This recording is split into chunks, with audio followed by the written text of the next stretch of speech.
ভিডিওটিতে ক্লিক করার জন্য আপনাদেরকে জানাই অসংখ্য ধন্যবাদ। আপনারা দেখছেন আপনাদের প্রিয় YouTube channel West Bengal DA salary. West বেঙ্গলের ডিএর আপডেট এবং বেতন বৃদ্ধির আপডেট প্রত্যেক দিনের জন্য পাবেন, তাই অবশ্যই চ্যানেলের সাথে থাকুন।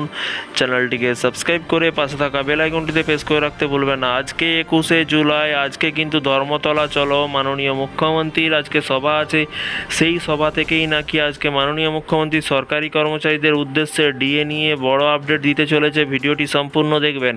কি বলা হয়েছে চলুন দেখে নেওয়া যাক। গোপন সূত্রের খবর, ইতিমধ্যে আজকে 21শে জুলাই মাননীয় মুখ্যমন্ত্রী ডিএ সভা থেকে এই সভা থেকে 21শে জুলাই সভা থেকে কিন্তু বড় ঘোষণা করতে চলেছে। কি বলা হয়েছে, 21শে জুলাইয়ের আগেই কিন্তু 4% ডিএ বাড়লো সরকার। উপকৃত হবেন লাখ লাখ কর্মীরা। কোন কোন কর্মীরা উপকৃত হতে চলেছে?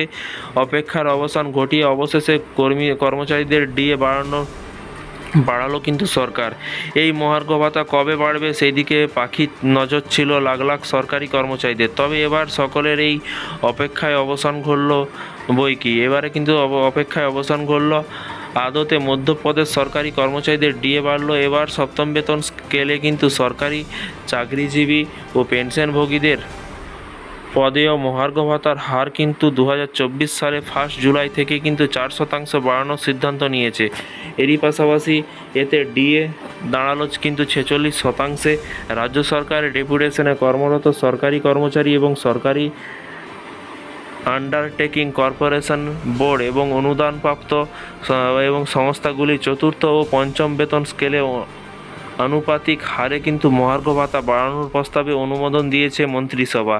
একই সঙ্গে রাজ্যের পেনশনভোগীদের পদেয় মহার্ঘতান কিন্তু বাড়ানোর জন্য সরকারের কাছ থেকে কিন্তু সম্মতি পাওয়ার পরে কিন্তু অর্থ বিভাগকে কিন্তু আদেশ জারি করার ক্ষমতা দেওয়া হয়েছে। জানা গিয়েছে যে গত বৃহস্পতিবার মধ্যপ্রদেশের মুখ্যমন্ত্রী ডক্টর মোহন যাদবের সভাপতিত্বে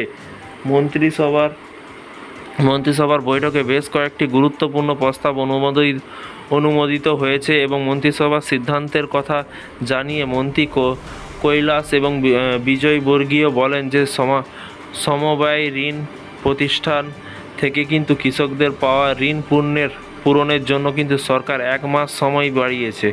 রাজ্য সমবায় ঋণ প্রতিষ্ঠানগুলি থেকে কিন্তু কৃষকদের 1 বছরের জন্য 0% ঋণ দেওয়া হয়। যখন কিন্তু এটি বিলম্বিত ছিল তখন কৃষকদের ঋণ নেওয়ার দক্ষতা হারিয়ে ফেলেছিল, তাই ঋণের পরিমাণ 1 মাসে বাড়িয়েছিল সরকার।